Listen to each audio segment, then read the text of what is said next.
दोस्तों, आज जो जनसभा झुग्गी वालों के नाम पर अरविंद केजरीवाल ने बुलाई, 11 बजे तक उसकी वस्तुस्थिति ये थी और जोड़ तोड़ करके अपने किराए के टट्टू को बुलाकर वो जिस तरह के घड़ियाली आंसू बहा रहे हैं, तो अरविंद केजरीवाल को बताना चाहिए था कि जब कोविड में भारतीय जनता पार्टी की सरकार एक एक आदमी को बचाने का काम, उनके रहने का इंतजाम, उनके खाने का इंतजाम कर रही थी, उस समय यही केजरीवाल इन झुग्गी वालों को दिल्ली से भगाने की योजना बना रहे थे। अरविंद केजरीवाल को बताना चाहिए कि पिछले 10 सालों में उन्होंने एक भी मकान किसी झुग्गी वाले के लिए बनाया था क्या? और नरेला में जो 50,000 मकान बने होते उसे खंडर कर दिया अपनी जिद की वजह से, लेकिन इन गरीब लोगों को नहीं दिया। और आज जब दिल्ली की सरकार, भारतीय जनता पार्टी की, नरेंद्र मोदी की सरकार जलियांवाला बाग में, कालका जी में, कलंदर कॉलोनी में और नरेला वाले मकानों को बनाकर दोबारा से झुग्गी वालों को देने की बात कर रही है, तो इन्हें तकलीफ होती है। और जिस तरह से ये पिछले 1 महीने से झूठा आरोप लगा रहे हैं, अगर अरविंद केजरीवाल ने समय रहते उसकी सरकार ने कोर्ट में नियमित अवधि पर दिल्ली की सरकार के नाते अपना संवैधानिक दायित्व पूरा किया होता, तो जो ऑर्डर कोर्ट ने झुग्गियों को तोड़ने की जहां भी 1-2 जगह हुआ है वो भी नहीं होता। मैं तो एक चीज और पूछना चाहता हूं कि आज जो भाषा अरविंद केजरीवाल और गोपाल राय ने माननीय प्रधानमंत्री जी या उनके आवास के बारे में बोली है, ये सीधा सीधा दिखाता है कि इनके अंदर का नक्सलवाद अभी भी उबाले मारता है और सभ्य समाज में ऐसे नक्सलियों की कोई जरूरत नहीं होती। अरविंद केजरीवाल की हताशा हम समझ सकते हैं कि दिल्ली की जनता ने जो मैंडेट दिया है वो उनको आज तक कबूल नहीं कर पा रहे। स्कूल घोटाले में मनीष सिसोदिया, सत्येंद्र जैन पेशी लगा रहे हैं। स्वास्थ्य घोटाले में सौरभ भारद्वाज भी पेशी के लिए बुलाए जा रहे हैं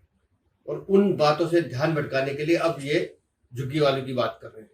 दिल्ली की जनता अरविंद केजरीवाल, आम आदमी पार्टी और कट्टर बेईमान झाड़ू निशान को नकार चुकी है और इनकी हताशा, इनकी निराशा इनके बयानों से दिखाई देती है। दोस्तों, आज जो जनसभा झुग्गी वालों के नाम पर अरविंद केजरीवाल ने बुलाई,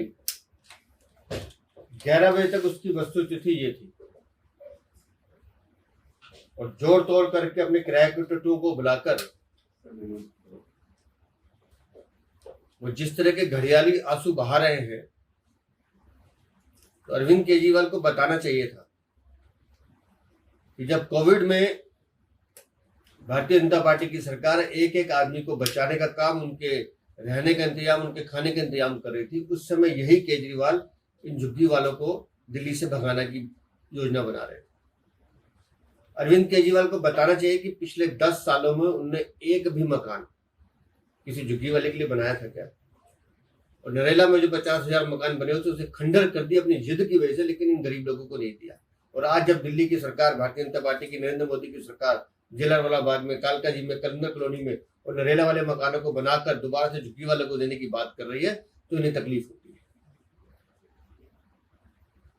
और जिस तरह से ये पिछले 1 महीने से झूठा आरोप लगा रहे हैं, अगर अरविंद केजरीवाल ने समय रहते उसकी सरकार ने कोर्ट में नियमित अवधि पर दिल्ली की सरकार के नाते अपना संवैधानिक दायित्व पूरा किया होता, तो जो ऑर्डर कोर्ट ने झुग्गियों को तोड़ने की जहां भी 1-2 जगह हुआ है वो भी नहीं होता। मैं तो एक चीज और पूछना चाहता हूं कि आज जो भाषा अरविंद केजरीवाल और गोपाल राय ने माननीय प्रधानमंत्री जी या उनके आवास के बारे में बोली है, ये सीधा सीधा दिखाता है कि इनके अंदर का नक्सलवाद अभी भी उबाले मारता है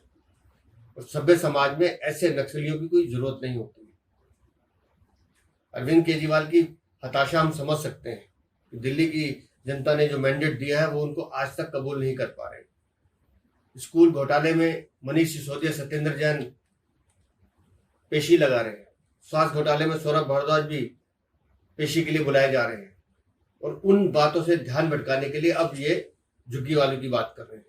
दिल्ली की जनता अरविंद केजरीवाल, आम आदमी पार्टी और कट्टर बेईमान झाड़ू निशान को नकार चुकी है और इनकी हताशा, इनकी निराशा इनके बयानों से दिखाई देती है।